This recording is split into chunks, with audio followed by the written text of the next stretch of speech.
Saudações! Eu sou Augusto do canal Sr. Talmide e venho mostrar um antigo estudo que fiz no ano de 2013, quando estava deixando o judaísmo messiânico. Na época eu cheguei a publicá-lo no meu canal, não demorou muito para retirá-lo do ar. Agora decidi republicá-lo com algumas ressalvas.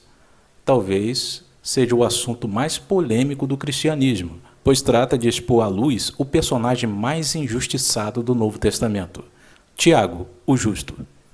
Para quem não o conhece, ele foi o meio-irmão mais velho de Jesus e o principal líder da Igreja da Judéia até o tempo de Nero. Possivelmente o autor da carta dos escritos neotestamentários que leva o seu nome.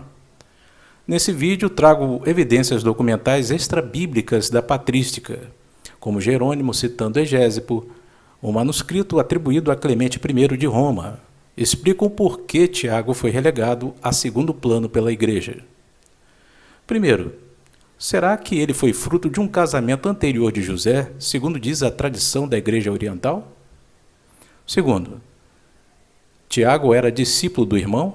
Se não foi, por quê? Terceiro, seu importante ofício o ligava genealogicamente ao pai judeu? Quarto, a conclusão do estudo se explica pela polêmica de Tiago ser uma figura proibida para o cristianismo. Sem mais spoilers, vamos ao vídeo. A genealogia controversa de Maria. Vamos ao testemunho do Evangelho perdido dos Hebreus sobre o assunto da polêmica virgindade de Miriam, Maria, da possibilidade dela ter um filho antes de ter Yeshua, Jesus, mesmo antes do casamento com Yosef, José. Isto é possível? Segundo a antiga tradição, os clãs familiares das tribos não se misturavam, para que fosse preservado a árvore genealógica familiar. Esta era a regra, ressaltada algumas exceções como o preconceito com a viúva que já foi desposada, ou a repudiada de divórcio, que são os casos em que a família buscava pretendentes disponíveis, até mesmo em outros clãs. Entendido este ponto, vamos a algumas evidências. A primeira evidência: a genealogia de Maria apresentada no Evangelho canônico é controversa. Segundo o Evangelho de Mateus, Maria é descendente do rei Davi, sendo esta prima de Elisheva. Isabel na tradução ou em manuscritos gregos mais antigos, Elizabeth, Ezecariá, Zacarias, o sacerdote levita. Existiu no tempo de Herodes, rei da Judéia, um sacerdote, só levitas podiam ser sacerdotes, chamado Zacarias, da ordem de Abias, e cuja mulher era das filhas de Arão, ou seja, uma levita, e o seu nome era Isabel. Está em Lucas, capítulo 1, versículo 5.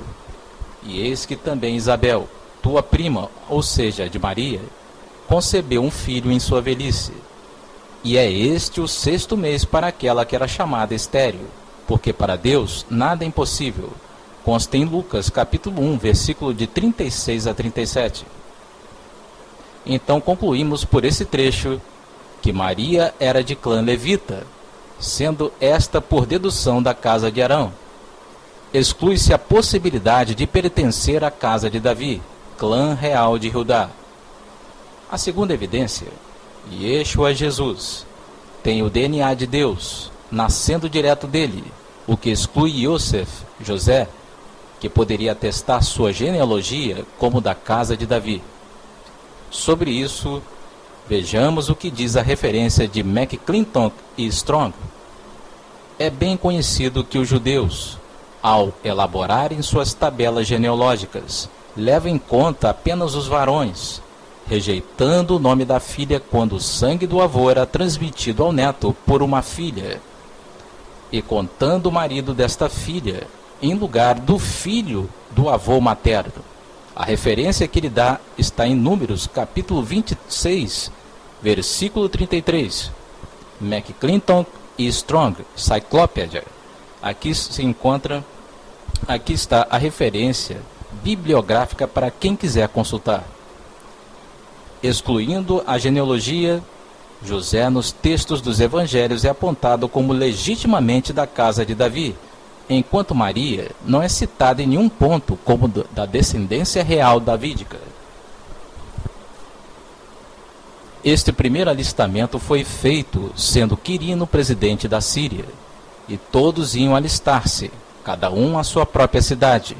E subiu também José da Galiléia, da cidade de Nazaré, dos nazarenos, a Judéia, a cidade de Davi, chamada Belém, porque era da casa e família de Davi. Consta em Lucas, capítulo 2, versículo 4. A uma virgem ou jovem desposada com um homem, cujo nome era José, da casa de Davi. O nome da virgem ou jovem era Maria. Consta em Lucas, capítulo 1, versículo 27. Não há referência substancial nos fragmentos perdidos dos Hebreus de que Maria era virgem, mas segundo o texto traduzido de Isaías 7,14, que os cristãos se utilizam para provar sua virgindade, no original hebraico diz ser jovem ou moça, o termo que consta em hebraico é almá. Uma indagação: por que o versículo de Lucas, capítulo 1, versículo 27, cita somente José e não Maria como da casa de Davi? Parece que é uma brecha no Evangelho no tocante a isso. Vamos à terceira evidência. Se Miriam Maria foi de clã levita, o que moveu Yosef, José, sendo ele de outro clã judeu, a casar saindo do padrão da tradição familiar hebraica? É de conhecimento público que a Igreja Cristã adotou um dogma estapafúrdio defendido por Inácio de Antioquia por volta do ano 100 da Era Comum, da perpétua virgindade de Maria. Segundo este entendimento, Maria não teria filhos, e os supostos irmãos do rabino Yeshua, narrados em Mateus capítulo 13, versículos 55 a 57, Marcos capítulo 6, versos 3 e 4, Mateus capítulo 12, versículo 46 a 50, Marcos capítulo 3, versículo de 31 a 35, e Lucas capítulo 8, versículo de 19 a 21, não passariam de filhos de um casamento anterior de José. Ele seria viúvo ou divorciado. José foi mais uma vítima da falsa pena dos escribas, pois tiraram dele a legitimidade biológica do seu filho Yeshua.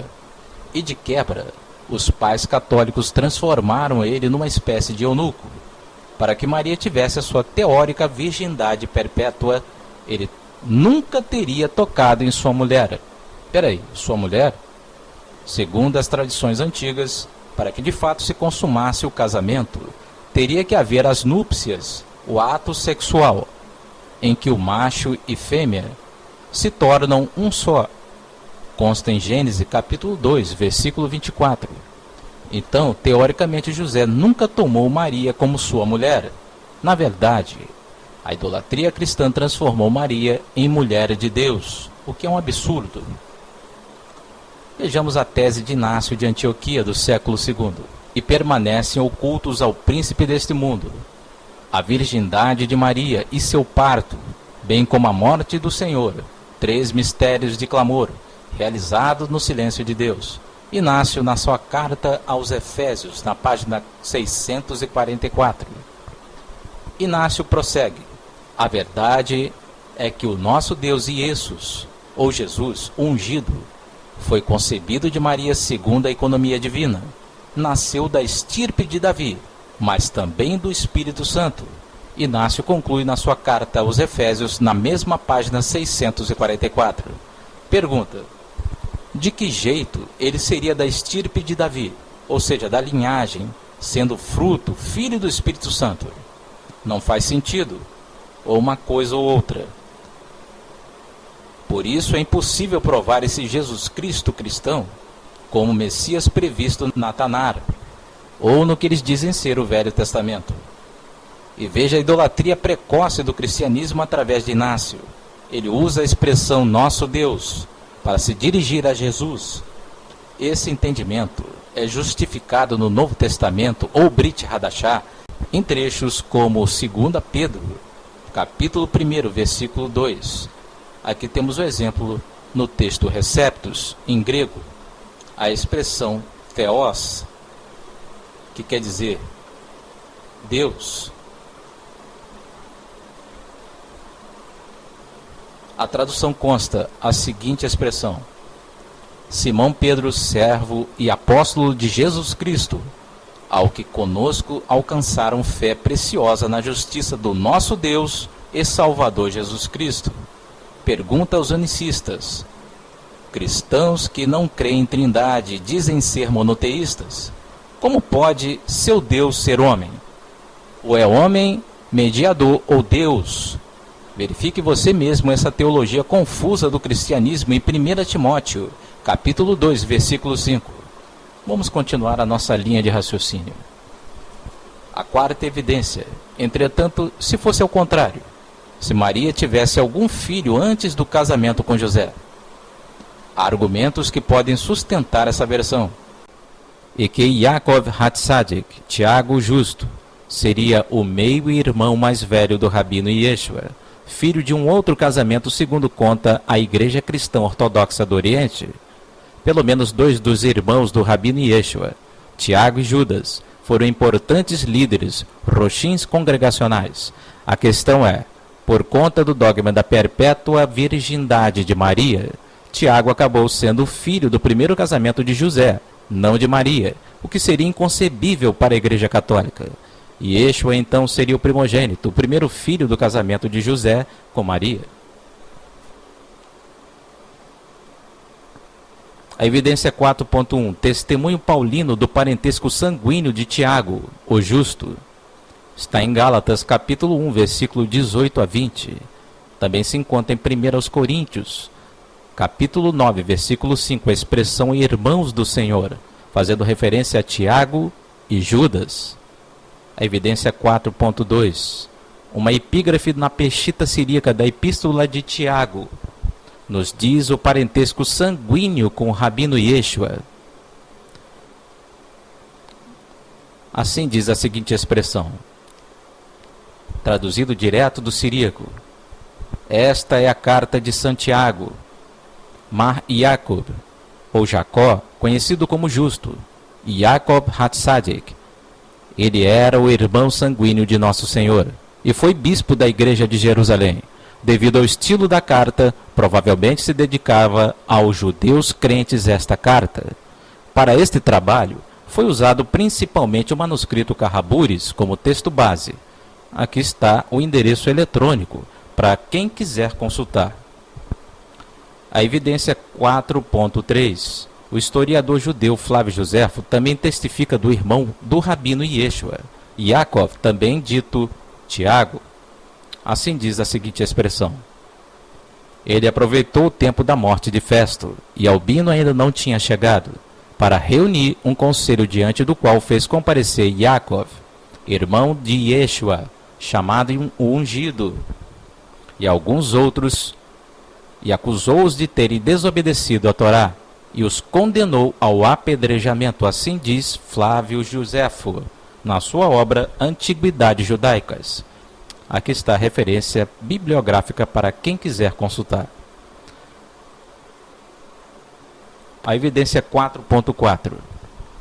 Jerônimo, o tradutor da Bíblia, também transcreveu um fragmento da versão longa do Evangelho perdido dos Hebreus, citando Tiago como irmão legítimo do Rabino Yeshua. Assim diz a seguinte expressão: eis que o Senhor, após ter dado as suas roupas ao servente do sacerdote, apareceu para Tiago, pois Tiago havia jurado que jamais comeria pão daquele momento em que bebeu do cálice do Senhor até que pudesse vê-lo, renascido dos mortos.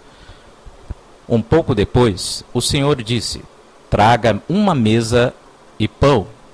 E imediatamente ele acrescentou: ele tomou o pão e abençoou e o partiu, e entregou a Tiago, o justo, e disse-lhe: meu irmão, coma seu pão, pois o Filho do Homem renasceu dos mortos. E assim ele liderou a igreja de Jerusalém por 30 anos, ou seja, até o 7º ano de Nero. Assim diz Jerônimo, na obra De Viris Illustribus, citando o Evangelho dos Hebreus, e também nos dando uma referência em 1 Coríntios, capítulo 15, versículo de 3 a 7, que eu gostaria de analisar com você. Gostaria de fazer uma análise textual no trecho de 1 Coríntios, capítulo 15, versículo de 3 a 7, em que temos uma tradução ao português da Nova Versão Internacional. Temos ao lado uma transcrição grega de Tischendorf, nós temos ao lado uma transcrição grega do Textus Receptus, nós temos uma versão da Bíblia Vulgata Latina e temos ao lado uma versão ao português de João Ferreira de Almeida, a versão revista e atualizada. O texto assim diz: pois o que primeiramente lhe transmiti foi o que recebi, que Cristo morreu pelos nossos pecados, segundo as Escrituras. Gostaria de fazer uma análise na parte grega de Tischendorf, a partir da expressão Christos. Aqui diz: Christos apéphanen hyperton amartion. Christos apéphanen hyperton amartion.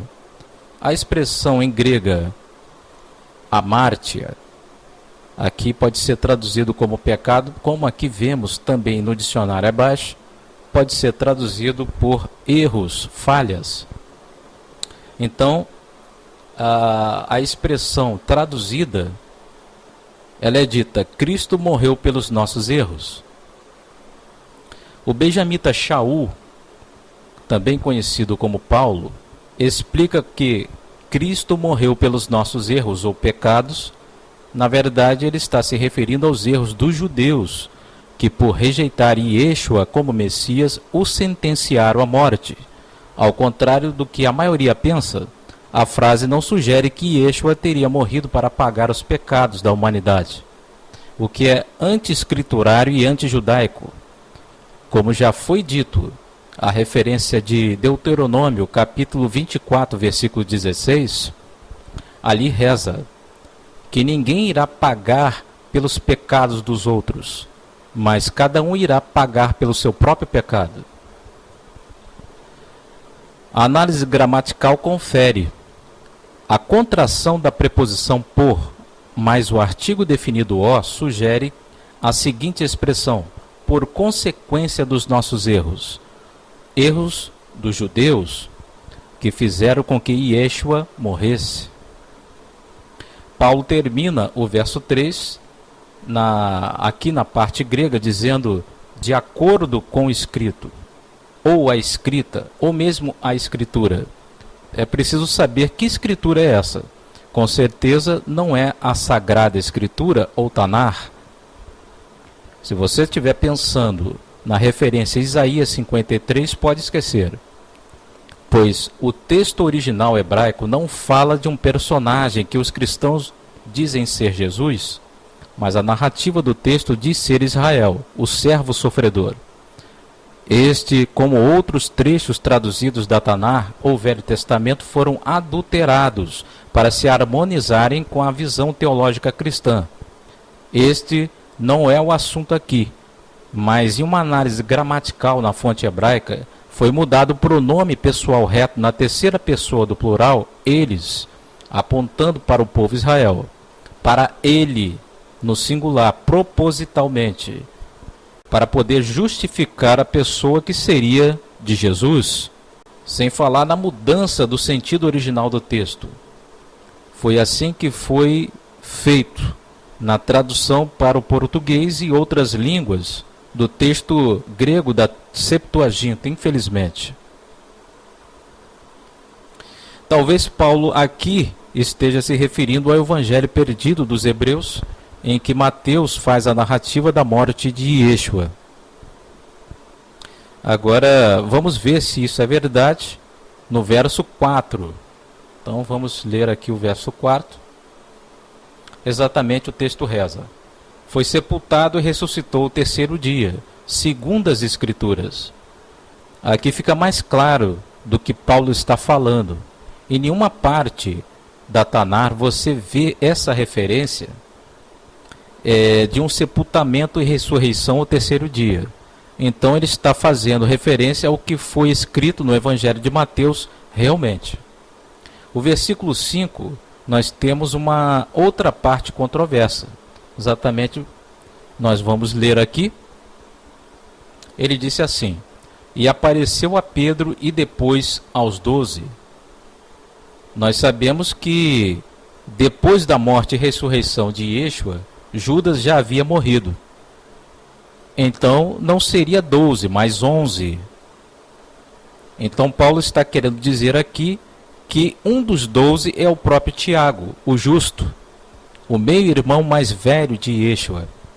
Porque assim como vimos no testemunho de Jerônimo anteriormente, em que ele estava servindo no templo como sacerdote, até a aparição do irmão ressurreto, que reparte o pão com ele, e este milagre o faz deixar de lado as suas funções sacerdotais, para se juntar à seita do irmão, a seita nazarena. E depois, quando Quefa ou Pedro sai em jornada fora de Judá, ele deixa a congregação de Jerusalém em confiança à liderança de Tiago, o justo. E isto é tão fiel que em Atos, capítulo 15, é narrado que a organização do primeiro concílio de Jerusalém foi realizado por Tiago, que já nessa época já era Rosh, o líder da igreja na Judéia. O versículo 6, Paulo confia sua narrativa. Ele continua sua narrativa. Exatamente assim ele diz: depois disso apareceu a mais de 500 irmãos, de uma só vez, a maioria dos quais ainda vive, embora alguns já tinham adormecido.